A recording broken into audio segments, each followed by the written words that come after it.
সারদা কাণ্ডে সিবিআই তদন্ত, প্রকৃত দোষীদের শাস্তির দাবিতে বৃহস্পতিবার গান্ধী মূর্তির পাদদেশ থেকে বিধানসভার উদ্দেশ্যে মিছিল করল দক্ষিণ কলকাতা জেলা কংগ্রেস। মিছিলের নেতৃত্বে ছিলেন মালা রায় ও নির্বেদ রায়। কিন্তু পুলিশের নিষেধাজ্ঞাকে উপেক্ষা করে কংগ্রেস সমর্থকেরা মিছিল এগিয়ে নিয়ে যেতেই পুলিশের সঙ্গে ধস্তাধস্তি শুরু হয়। আকাশবাণী ভবনের কাছে মিছিল আটকে দেয় পুলিশ। সেখানেই অবস্থান বিক্ষোভ করে কংগ্রেস সমর্থকেরা।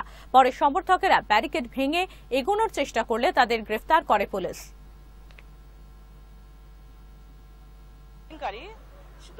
আসল দোষীদের আড়াল করার জন্য যেভাবে চেষ্টা চলছে এবং সরকার যেভাবে যারা দোষী তাদের আড়াল করছে, রাঘব বোয়ালদের ইনভেস্টিগেশনের নামে তাদের আড়াল করছে, আমরা তারই প্রতিবাদে কংগ্রেস কর্মীরা দীর্ঘ কয়েকদিন ধরে আন্দোলনে আছে।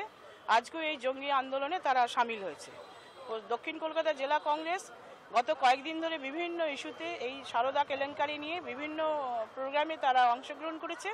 আজকেও এখানে জঙ্গি আন্দোলনের কথা মাথায় রেখে এবং সারদার আসল দোষীদের ধরবার জন্য সিবিআই তদন্তের দাবিতে আজকে এই আন্দোলনে সামিল হয়। কেলেঙ্কারিতে যার নামই আসুক, সেটা সিবিআই তদন্তের মাধ্যমে উঠে আসুক, এরা সারা বাংলার মানুষও চাইছেন, আমরাও চাই।